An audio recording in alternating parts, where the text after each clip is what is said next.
it's always the most difficult question to answer is who you are. And that was for a long time a question I tried to answer. Who is Sasha Riess? Is that only my name? Or it's something more behind that story of who really I am?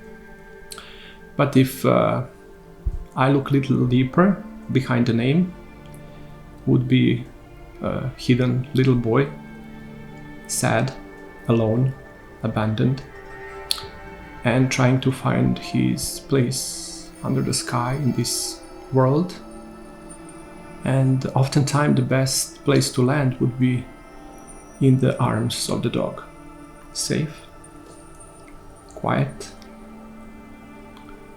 place of acceptance, not judgmental, and peaceful.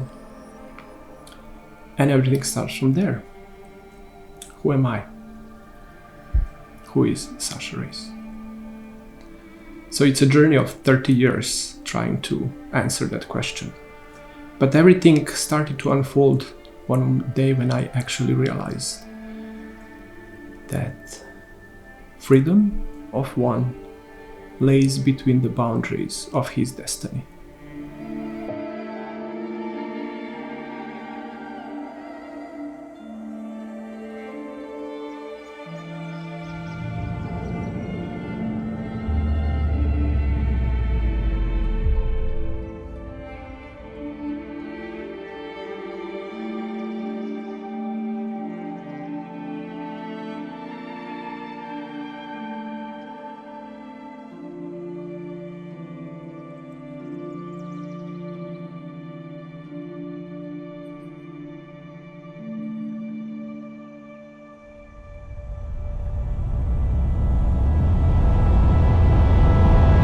I choose to mold myself into what I wanted to be. Because to do what I do, you cannot be that type of person. And what I offer, specifically in this world, is that of dignity, honor, and true passion. This is what gives me a future, because like the samurai, my life has been that of service.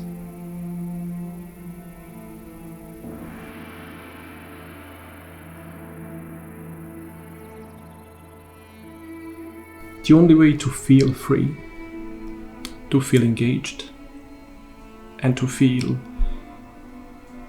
that we actually are in arm of service is to act accordingly to our purpose, and that would be the difficult and the most difficult tasks of one to answer.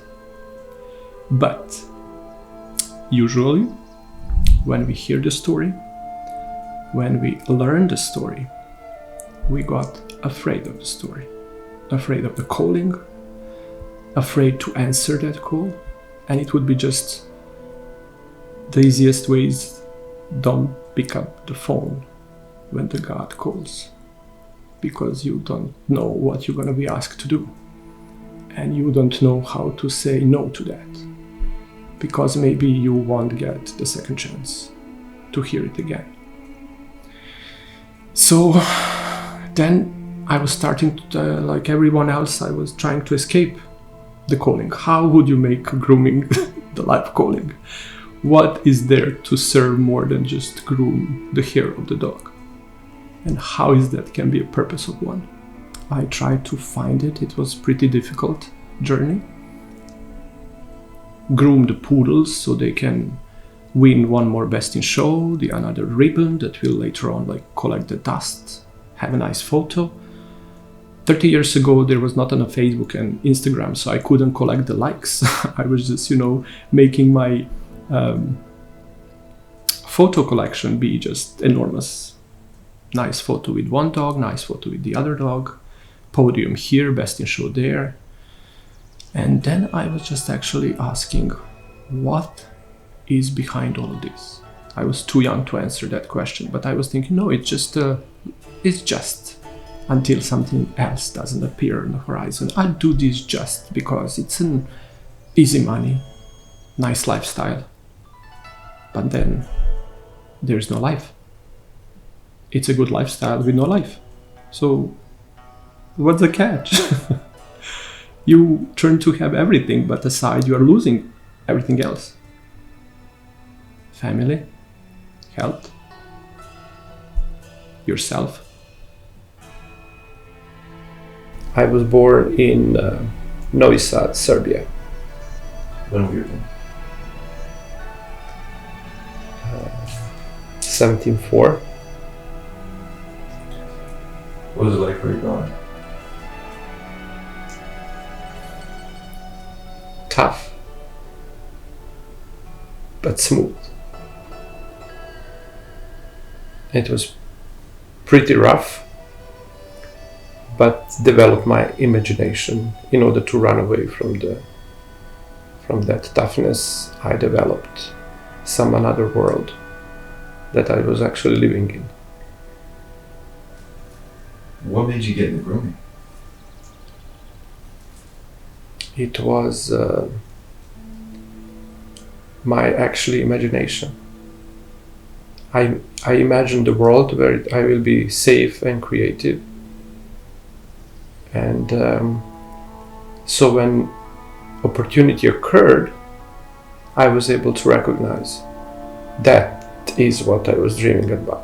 Even though I didn't know about the grooming at that time, when I was trying to figure out something that it would be so great to do something with an animal, I knew it should be like a safest place for me to be, and find the way to express my artistic skills.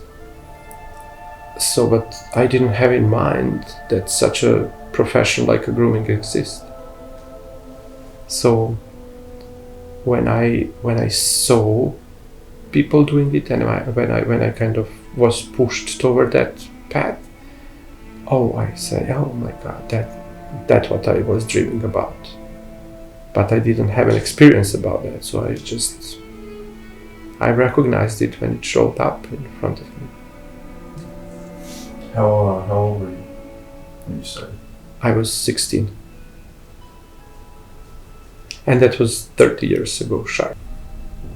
That's again another way of escaping this reality and this world.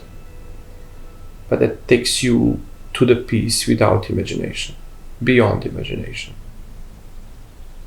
So that's kind of experiencing a heavenly place. So I'll probably be able to recognize the heaven one, and if I'm gonna be exposed to that experience. What is meditation?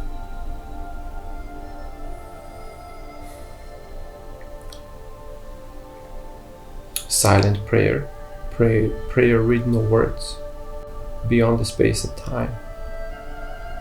Silence. Full silence. Full silence in emptiness. When did I find the meditation and what it changed to my daily life? So I think it was like 20 years ago now. I was introduced to the TM by my friends. The change in my life gives me again that and silence, and I somehow create space for the content. Then my life become a content of that free space, and it's filling it up. It's completely different dynamism and completely different experience, and that's the biggest point.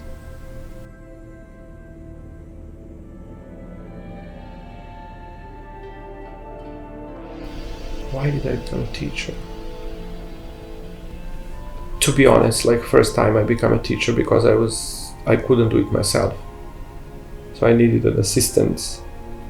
And I said maybe the great way to have an assistant would be to become a teacher. And then when I got my first students, I actually understood that it's not an easy to be a teacher, because you need to explain how the red color looks like to someone that never experienced the red color. And that's beyond average skills. So you need to develop some other type of, it's one way is to know things, and the other way is to know how to explain it to someone. And the third thing is to explain it in a manner that will make sense to them, so they're gonna be able to apply it. So it's kind of like completely needed, that opened completely another need of needed skills for me to develop in order to become a good teacher. And then I was starting to look for those skills, develop them. And as I was digging deeper in how to become a great teacher, I learned more about the grooming myself. So my students became my inspiration. And then I actually understood that they are my teachers too, by asking me innocent questions that I never heard of before. And then I understood actually that there is another tone of the red color. So I learned about the red color tones that I didn't know they exist. So it did become like a very mutual evolution of both. Every single time when my student grows, I grow with them, and I'm happy to always experience this.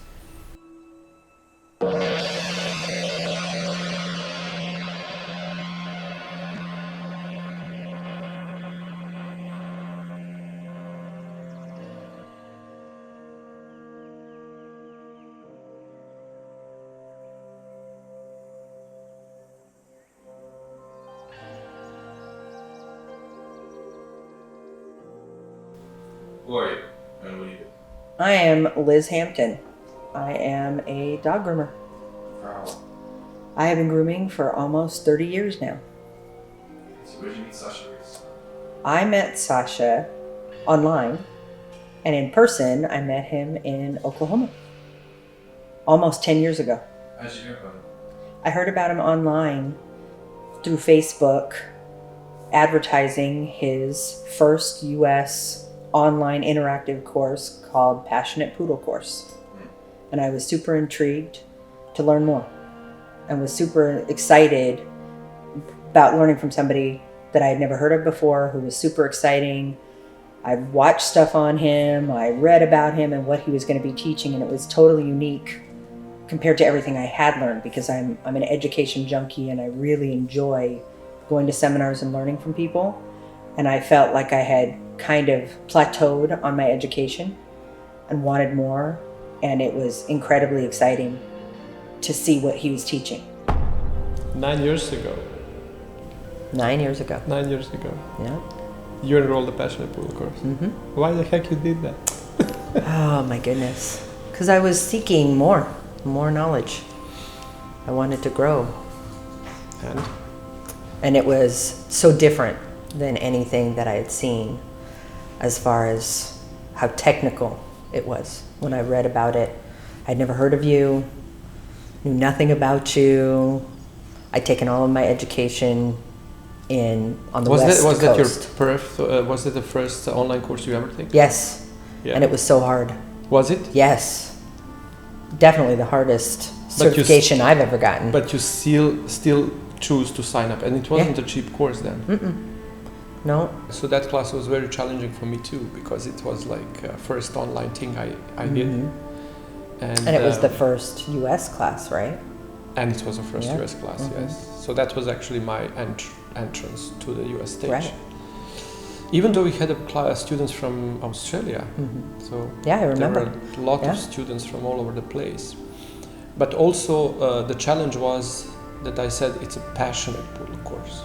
So the poodles were my passion, because that was the breed that I was, able to cut and enjoy and destroy and start from the scratch and again and again and again. And that difference in between how you start a dog and how it looks like a finished product is like completely like you get blown away with the before and after photos.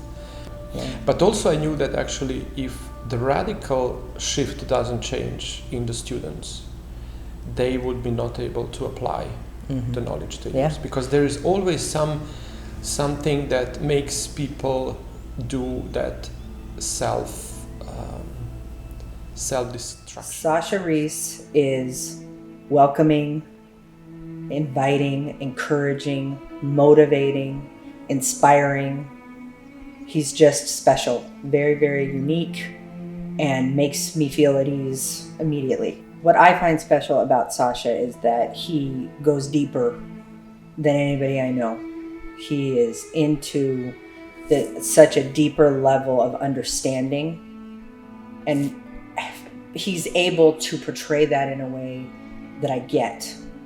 And there was one lady showing English Cocker Spaniels, and I was like, she was brushing them and grooming them, and I was like, oh my God, if I would know how to groom these dogs. And I came to her like, hey, I'm sorry. She was from Hungary, so she talks Hungarian. And I said, hey, I'm sorry, like, can you teach me how to groom this dog? She said, no, I don't have time to do that. I said, okay, and then I make one round more. I come back, I can't lose this opportunity. I must try to, can you at least suggest me someone that can teach me? And she said, okay, call me on Monday. She gave me her card. I said, I don't have time now, just call me on Monday. I'm gonna give you a number. The same Thursday, I was in Hungary. My grandma helped me. And I entered the school of a so tough lady.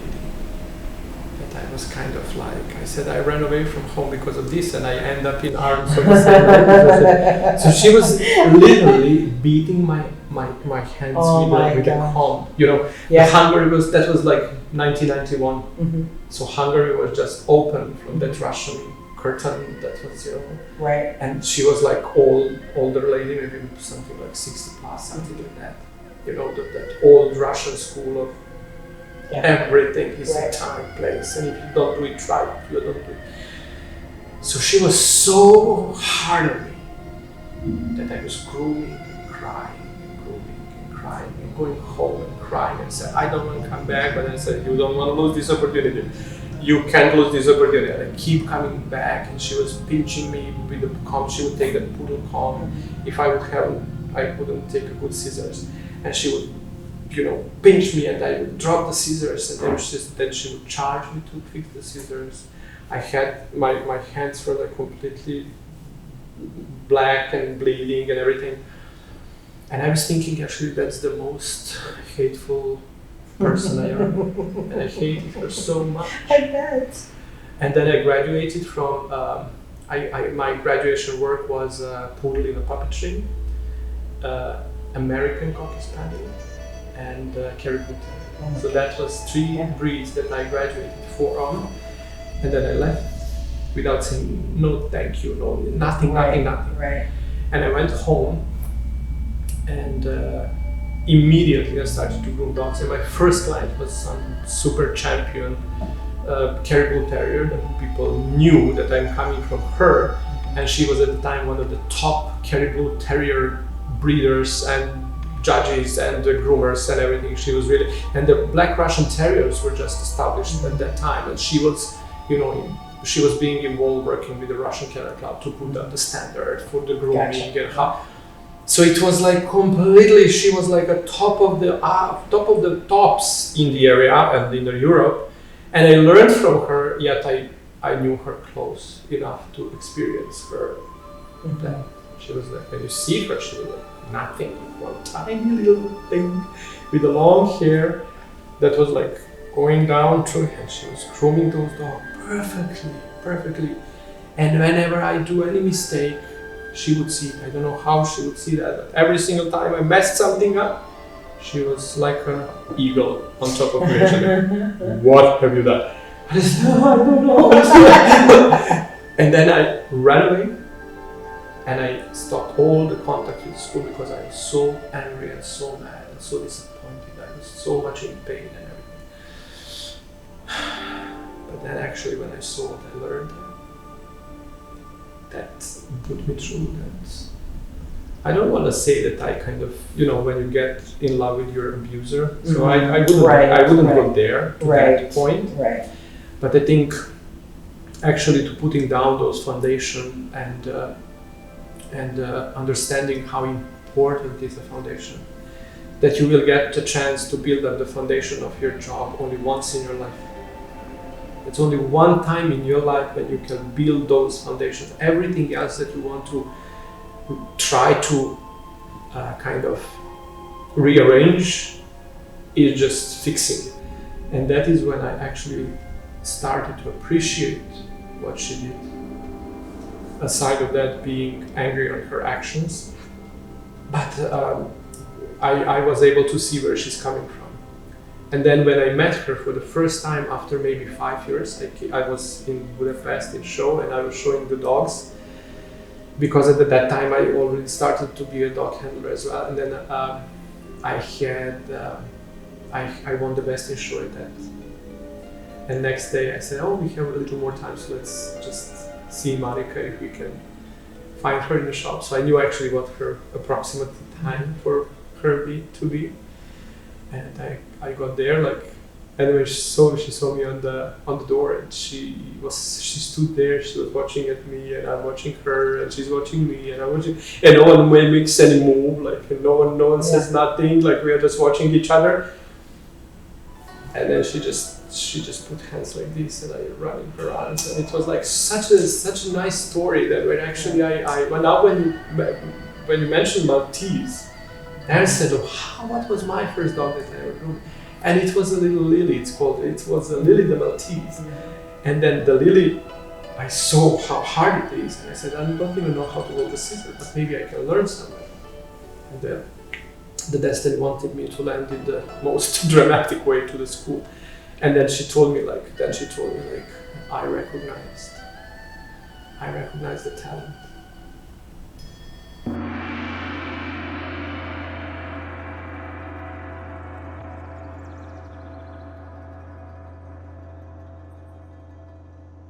How long have you and Sasha been together? Me and Sasha have been together for 2 years now. Gotcha. What's the most special thing about him that you know? The most special thing about Reiss is that he doesn't give up. Even when it seems like things are about to crumble, that everything is gonna fall apart, he keeps pushing and he doesn't stop. And that's, one of the most admirable thing about a person is when they just don't give up, when they continue to chase their dreams and what they believe in. Gotcha. How long have you been working with him? We started working together as soon as we got together, so since 2019, so a full 2 years, a little over 2 years. So what do you do here? What's your relationship as far as work goes? So I handle all of the clients, the students. We have an education program. I do the marketing side, and I kind of took over the Sasha Riess US aspect of the business. Gotcha, okay. When does Sasha feel most alive? When he's in front of an audience, or when he's live online, when he sees that little green dot on the camera, or I should say the little red dot on the camera, and he knows that there is somebody watching. He shines, he has a really good stage presence, and people are just drawn to him in general. What is your, what do you enjoy the most when you're assisting him, when you're working with him? What's the thing that feeds you, that assists in making him feel better as well? What I enjoy working with him, or what draws me to him, is just his energy. He has a lot of drive, and he's one of those people that it's really rare to come by, that he really has a vision. He's, in every sense of the word, he's a true visionary, and he continues to fight for a better world, to fight for a world that he sees and that he's living in. How did you two meet? So me and Sasha Riess met in Miami. We got introduced from a friend of mine. He was in town at that point. He wasn't still living full-time in the US. He was traveling back and forth from Europe to Miami. And one of my good friends said, hey, I have this guy, he's from Europe, he's looking to, hang out, socialize, whatever. So we met up, and, we just went for drinks, we hung out, we walked around, and then, we started going to the beach together. And then he wanted to move to Miami, and then we were going to become roommates. So I was like, oh, okay, great. And then he asked me to move to Serbia, to Belgrade instead. And at that point, I was ready for something new. I wanted to live in Europe, and then we moved to Europe together, and the rest is history. Wow, that's special. What is there anything you'd like to say about Sasha? Wow. The only thing that I can think of is, I would say thank you to him for, being an inspiration, and for showing everybody that if they find something that they're really good at, they can also turn it into their livelihood. It doesn't have to be a taboo. It doesn't have to be, that old cliche of if you're really good at doing something, don't make it your job because it's going to ruin the passion or it's going to kill what you love about it. But you can still be in service to others, and then as a result of your service and what you're giving out to people, how well you're doing it is going to be a reflection of how much money you get in return, or how much happiness and wealth of all sorts. It doesn't just have to be monetary compensation. And then the story of my father. So the first time I experienced this new approach of understanding the life was this family constellation, where it says like the basic principle of the life is you have a life. And what's the drama? It's so simple. But as we grow up, we experience. And then not only that we experience, we inherit experienced. So I'm not only a collection of my memories, but I'm also a collection of memories of my parents, and their parents, and their parents, and their parents, and their parents, and it goes until there is a world. Thinking that we fell off the Mars is not a serious thinking.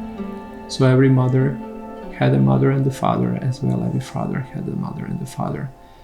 And the question is, when did that begin? Deeper story. So we are not rootless. So if there is a root of the apple tree, it's expected from that tree to blossom apples, not pears and oranges. Neither to make apples be sad because they are not pears or oranges. So when we embrace our parents, that was so hard for me because my father was pretty much raising me in a way that made me feel unloved and unworthy. He was a tough guy, thinking that he needed to raise a tough boy to get him ready for life. But I was kind of wanting everything just not to be tough, because it's too tough. But in some strange way, I was always exposing myself to those kind of people through the life, because obviously they were there so I can learn my lesson. And that is where actually I find myself always repeating that victim mood of mine. Oh, my father, my father, my father. And blaming him for everything that was going wrong in my life. Oh, it's because of him. Oh, it's because of him. Oh, he didn't do this. Oh, he didn't do that. Oh, my mom is poor mom because she's next to him, and all kind of things that I was having as a young child growing up, thinking like, how the heck this happened? And then I come out to the first family constellation seminar, after I was already doing the transcendental meditation. So kind of once you're in tune with the path, you're getting a solutions that will guide you to actually free yourself from every single thing that you need to free yourself from, so you can embrace your destiny. So success I achieved through the life remain in the darkness of my relationship with my father, because I was so angry to him that I didn't allow him to bless my path. So I will punish him. But what I was actually doing is I was punishing myself. I was punishing the part of him that was living in myself. So all of those trophies, all of that beauty that I created, remains silence and dark. And that is how exactly I experienced it. So my teacher told me, you need to allow to your father his destiny. You can't be bigger than him, and you will never be. By embracing the blessing, you will see the sunshine on your path, and you will never ever get lost through the life. You will always know exactly which path to take, what side of the road you should move on, and that is how you will get till the end of the life.